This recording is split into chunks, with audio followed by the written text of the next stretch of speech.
Soybean और लौकी का हेल्दी कॉम्बिनेशन आज की डिश में 4 चांद लगाएगा। कोफ्ते तो आपने बहुत खाए होंगे, मगर आज हम जिस तरह से बनाएंगे, पेट भरा होने पर भी आप खुद को इसे खाने से नहीं रोक पाएंगे। सेहत के लिए हजारों गुणों से भरपूर यह रेसिपी आज से आपकी फेवरेट लिस्ट में शामिल होने वाली है।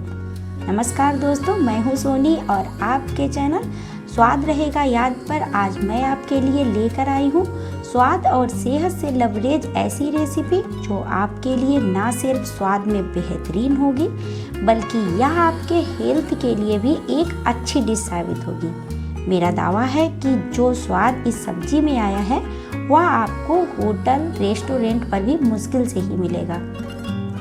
दोस्तों, इससे पहले कि बनाना शुरू करें, लौकी और सोयाबीन की लाजवाब इस रेसिपी को फटाफट कर दीजिए वीडियो को लाइक, क्योंकि आप आज वीडियो में इतना खो जाने वाले हैं कि बाद में लाइक करने का आपको ध्यान ही नहीं रहेगा। चैनल पर नए हैं तो सब्सक्राइब कीजिए और घंटी वाला बटन दबाना ना भूलना, ताकि हमारी ऐसी ही मज़ेदार रेसिपी की वीडियो आपको सबसे पहले देखने को मिल सके। दोस्तों, हमेशा की तरह शुरुआत करने से पहले जान लेते हैं आज की रेसिपी के मुख्य किरदार लौकी और सोयाबीन के हेल्दी गुण। रिसर्च में पाया गया है कि लौकी का सेवन शरीर को तरोताज़ा बनाए रखने का काम करता है। लौकी में फाइबर होता है जो पाचन ठीक रखता है और कब्ज की समस्या दूर करता है। लौकी खाने से शरीर में ऊर्जा बनी रहती है और कम भूख लगती है। इससे वजन कम करने में मदद मिलती है। यह एसिडिटी की समस्या को खत्म करती है। हाई बीपी, कोलेस्ट्रॉल कम करने और दिल की सेहत के लिए बहुत ही उपयोगी होती है। लौकी को डायबिटीज़ के इलाज में बहुत उपयोगी माना गया है। यह यूरिन इन्फेक्शन को भी दूर करती है। लौकी के सेवन से कैंसर जैसी बीमारी से बचाव होता है। त्वचा और बालों के लिए भी लौकी काफ़ी फायदेमंद है। सोयाबीन भी शरीर के लिए बहुत फायदेमंद होता है। मीट के बाद इसमें प्रोटीन सबसे अधिक पाया जाता है, इसलिए शाकाहारी लोगों के लिए यह प्रोटीन का खजाना है। इसके अलावा इसमें कैल्शियम, पोटेशियम, आयरन और विटामिन बी आदि भरपूर पाए जाते हैं। सोयाबीन डायबिटीज में भी फायदा करता है, दिल की सेहत के लिए अच्छा होता है, वजन कम करने में मददगार है, हड्डियों को भी मजबूत करता है। गर्भवती महिलाओं के लिए यह बहुत ही उपयोगी होता है। तो लौकी और सोयाबीन के इतने सारे फायदे जान लेने के बाद आइए शुरू करते हैं आज की डिश की प्रिपरेशन। दोस्तों, यहाँ पर मैंने करीब 50 ग्राम सोयाबीन को गर्म पानी में करीब 20 मिनट के लिए भिगो दिया था। इससे यह सॉफ्ट हो गई हैं और अब इनका पानी निचोड़कर मिक्सी में मैंने कुछ इस तरह से इसका पेस्ट बना लिया है। इधर हमने करीब 300 ग्राम लौकी ली है। इसको छीलकर ग्रेटर की मदद से ग्रेट कर लेंगे। अब इसको बाउल में करके नमक मिक्स करके रख देंगे। इधर हमने पुदीना की पत्तियों को चॉप कर लिया है। थोड़ा धनिया भी चॉप कर लिया है। धनिया की डंडियाँ फेंकनी नहीं है। सॉफ्ट डंडियों को हम काटकर कोफ्ते में प्रयोग करने वाले हैं। अब एक प्याज लेंगे, इसे इस तरीके से फाइन चॉप कर लेंगे। एक हरी मिर्च भी फाइन चॉप करेंगे। अब हम गैस पर पैन रखकर उसमें करीब 2 चम्मच धुली उड़द की दाल को रोस्ट करेंगे। हल्की आंच पर लगातार चलाते हुए भूनेंगे और जब यह भून जाए तो प्लेट में निकाल देंगे। अब इसमें 2 चम्मच मूंगफली के दाने डालकर रोस्ट करेंगे। इनको भी प्लेट में निकाल लेंगे।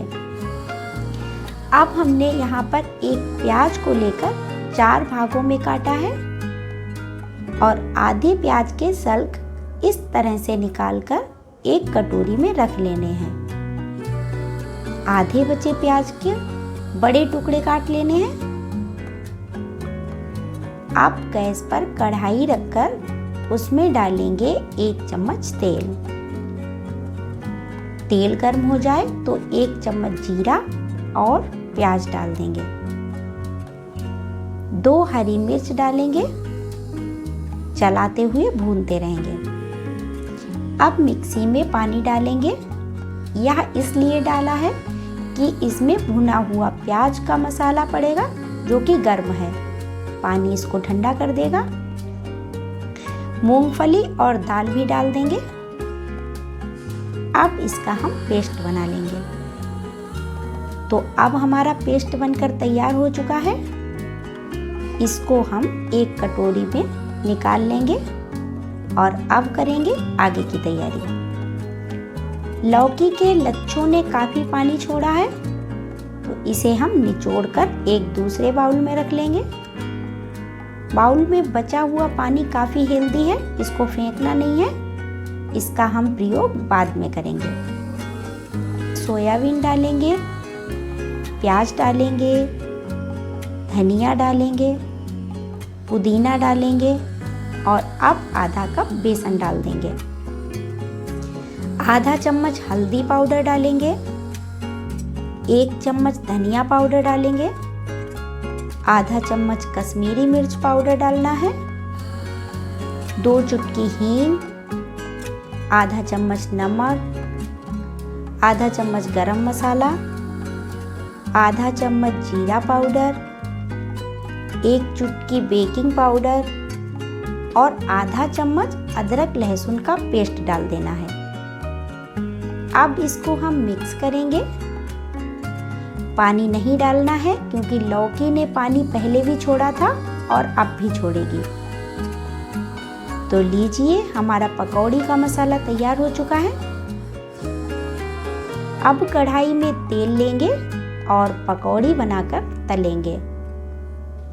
छोटी छोटी बॉल बनाएं और तेल में सावधानी से डालकर तलें।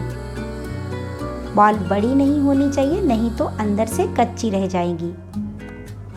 आंच भी धीमी रखें ताकि ठीक से भुन सके। कढ़ाई में हमें तेल इतना लेना है कि कम से कम आधी बॉल्स डूबी रहें। इससे पकौड़ी अच्छी तलेगी। जब पकौड़ी एक तरफ से सिक जाए तो पलटकर दूसरी तरफ से भी सेंक लें और जब तक एक तरफ से ठीक से ना तले, पकौड़ी को पलटने की कोशिश ना करें, नहीं तो यह फट जाएंगी। तो देखिए दोस्तों, पकौड़ियों को कितना अच्छा कलर आ रहा है। इसकी महक बहुत ही बेहतरीन है। आप इसकी पकौड़ी ऐसे ही चाय के साथ या चटनी के साथ भी खा सकते हैं। यह बहुत ही स्वादिष्ट लगेगी।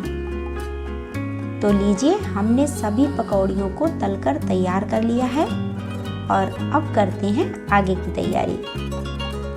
यहाँ हमने 2 टमाटर लिए हैं। इसमें 1 टमाटर को फाइन चॉप किया है, तो 1 के बड़े बड़े टुकड़े किए हैं।